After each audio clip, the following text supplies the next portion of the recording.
Hello दोस्तों, आपका स्वागत है हमारे यूट्यूब चैनल पर। तो आज हम संज्ञा, सर्वनाम, क्रिया, विशेषण के बारे में पढ़ेंगे। तो सबसे पहला हमारा टॉपिक है संज्ञा। संज्ञा किसे कहते हैं? इससे पहले मैं आपसे एक बात कहना चाहता हूँ, और वो हर वीडियो में मैं कह रहा हूँ, अगर आपने हमारे यूट्यूब चैनल को सब्सक्राइब नहीं किया हो तो सब्सक्राइब कर लीजिएगा। अब हम पढ़ते हैं संज्ञा। संज्ञा किसे कहते हैं? किसी व्यक्ति, वस्तु, स्थान, किसी व्यक्ति, वस्तु, स्थान, भाव, गुण आदि के नाम को हम संज्ञा कहते हैं। परीक्षा में प्रश्न आएगा कि संज्ञा किसे कहते हैं? किसी व्यक्ति, वस्तु, स्थान, भाव, गुण आदि के नाम को हम क्या कहते हैं? संज्ञा कहते हैं। संज्ञा के 5 भेद होते हैं। कितने भेद होते हैं? 5 भेद होते हैं। पहला व्यक्तिवाचक संज्ञा, दूसरा भाववाचक संज्ञा, तीसरा जातिवाचक संज्ञा, चौथा समूहवाचक संज्ञा और पांचवा है द्विवाचक संज्ञा। सबसे पहले हम पढ़ेंगे व्यक्तिवाचक संज्ञा की। व्यक्तिवाचक संज्ञा के बारे में। व्यक्तिवाचक संज्ञा किसे कहते हैं? परीक्षा में प्रश्न आएगा।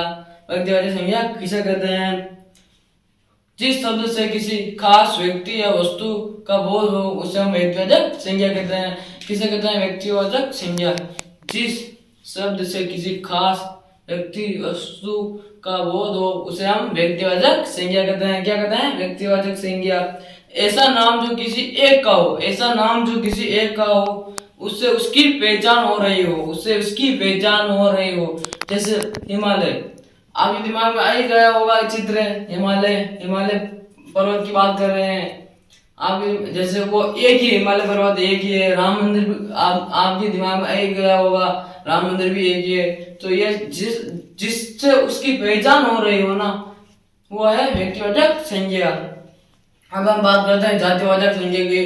जातिवाचक संज्ञा किसे कहते हैं? जिस शब्द से एक ही प्रकार की, जिस शब्द से एक ही प्रकार की वस्तु अथवा भाव, वस्तु अथवा व्यक्तियों का बोध हो उसे हम जातिवाचक संज्ञा कहते हैं। क्या कहते हैं? जातिवाचक संज्ञा। अर्थात ऐसा शब्द जिससे संपूर्ण जाति, ऐसा शब्द जिससे संपूर्ण जाति का बोध हो। जैसे लड़का कहने पर उसके अंदर राम, श्याम, दिलकुश, सुनील ये सभी आएंगे। तो मैं कहने का मतलब ये है कि बहुत सारे लड़के होंगे, तो उस लड़कों में किसी एक को पहचानने के लिए उसका नाम लेना पड़ेगा। क्या लेना पड़ेगा? उसका नाम लेना पड़ेगा। जैसे मैं बोलूं राम, तो उसके अंदर जो भी राम होगा वो होगा अकेला। जैसे राम हो गया, श्याम हो गया, नारायण हो गया, ये सभी एक ही होंगे। अब हम जैसे उदाहरण देता हूँ, जैसे कुत्ता बिल्ली और मनुष्य, ये सभी होंगे। अब हम बात करते हैं भाववाचक संज्ञा की। भाववाचक संज्ञा किसे कहते हैं? और ये प्रश्न आपकी परीक्षा में आएगा ही आएगा। भाव, जिस शब्दों से व्यक्ति अथवा वस्तु की क्रिया भाव का बोध होता है उसे हम भाववाचक संज्ञा कहते हैं। जैसे भलाई, बुराई, चोरी, बुढ़ापा। इसका मैं आपको उदाहरण देना चाहता हूँ। जैसे कहने का मतलब ये है कि जैसे आपने किसी की भलाई की है, तो हम उस भलाई को देख नहीं सकते, हम उसे केवल महसूस कर सकते हैं। क्या कर सकते हैं? महसूस कर सकते हैं। जैसे हवा तो आपको पता ही है, हवा हम महसूस कर सकते हैं, हम उसे बिल्कुल नहीं देख सकते हैं।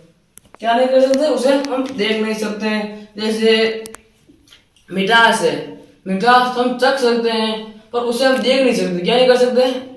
देख नहीं सकते। जैसे गुलाब जामुन है, तो उसमें बहुत मिठास होती है, उसको हम चख कर ही बता सकते हैं हाँ इसमें मिठास है। उसे हम महसूस थोड़ी कर सकते हैं, नहीं कर सकते महसूस। अब हम बात करते हैं आधार में बता देता हूँ इसे मैं। ऐसा भाव जो दिखाई नहीं दे, जो केवल महसूस किया जा सकता हूँ। ऐसा भाव जो केवल दिखाई नहीं दे और महसूस किया जा सकता है। जैसे बचपन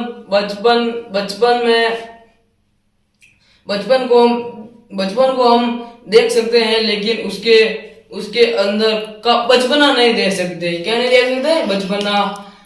और बात करें तो ऐसे अब दयालु है, कोई दयालु है, उसको दयालु हम महसूस कर सकते हैं, ठीक है ना, हम उसे देख नहीं सकते हैं।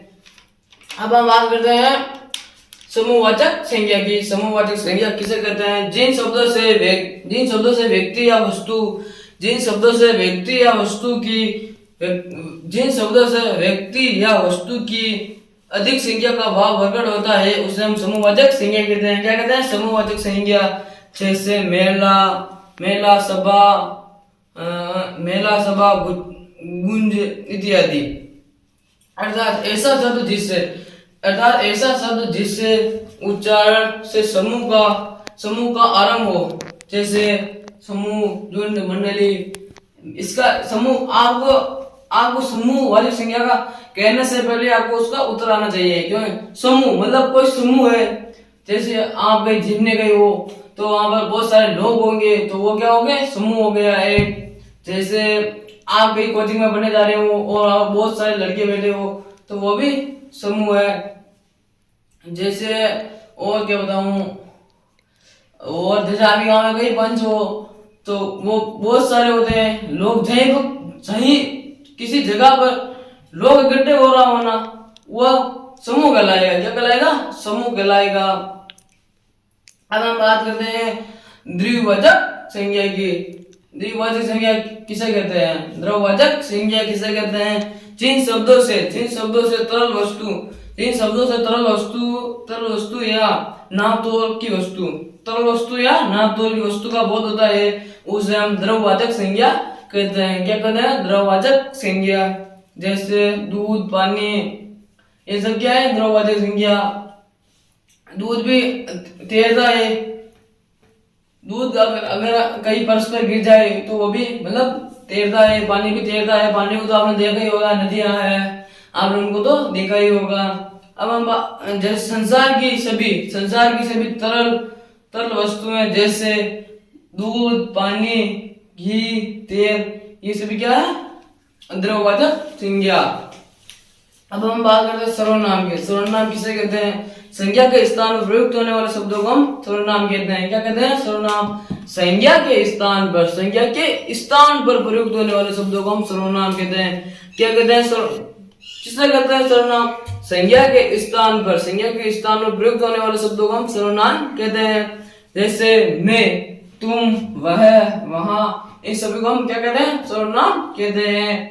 सर्वनाम के कितने भेद होते हैं? सर्वनाम के 6 भेद होते हैं और ये परीक्षा में आएगा कि सर्वनाम के कितने भेद होते हैं। पुरुषवाचक सर्वनाम, निश्चयवाचक सर्वनाम, अनिश्चयवाचक सर्वनाम, संबंधवाचक सर्वनाम, प्रश्नवाचक सर्वनाम और नीचवाचक सर्वनाम।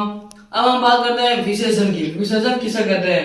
जो शब्द संज्ञा या सर्वनाम की विशेषता बताता है। क्या बताता है? विशेषता बताता है, उन्हें हम सर्वनाम कहते हैं। क्या कहते हैं? सर्वनाम। जैसे चतुर, सफेद, गजबर, इन सभी को क्या कहते हैं? विशेषण कहते हैं। विशेषण के 4 भेद होते हैं। कितने भेद होते हैं? विशेषण के 4 भेद होते हैं। पूर्णवाचक विशेषण, संकेतवाचक विशेषण, परिणामवाचक विशेषण, संज्ञावाचक विशेषण। अब हम बात करते हैं क्रिया की। क्रिया किसे कहते हैं? किसी काम को करना या होना क्रिया कहलाता है। क्या कहलाता है? क्रिया। जैसे किसी काम को या तो आप करोगे या कोई आपका दोस्त होगा जो वो करेगा, जो भी वो काम तो हो रहा है ना, उसे हम क्रिया कहते हैं। और इसके 2 भेद होते हैं, सकर्मक क्रिया और अकर्मक क्रिया। कितने भेद होते हैं? 2, सकर्मक क्रिया और अकर्मक क्रिया। तो आज हमने संज्ञा, सर्वनाम, क्रिया और विशेषण के बारे में पढ़ लिया है। तो दोस्तों, हमारे यहाँ पर लाइट की बहुत समस्या है, तो यहाँ पर कई बार लाइट चली भी जाती है, तो ज्यादा आप ध्यान नहीं दीजिए। तो आज हमने संज्ञा, सर्वनाम, क्रिया और विशेषण के बारे में पढ़ लिया है। तो हम मिलते हैं नेक्स्ट वीडियो के बाद। तो आप हमारे वीडियो को सब्सक्राइब कर लीजिएगा और लाइक, कमेंट, शेयर भी कर लीजिएगा और ज्यादा से ज्यादा वीडियो को शेयर कीजिएगा। धन्यवाद। तो दोस्तों, हमारी क्लास यहीं पर खत्म होती हुई।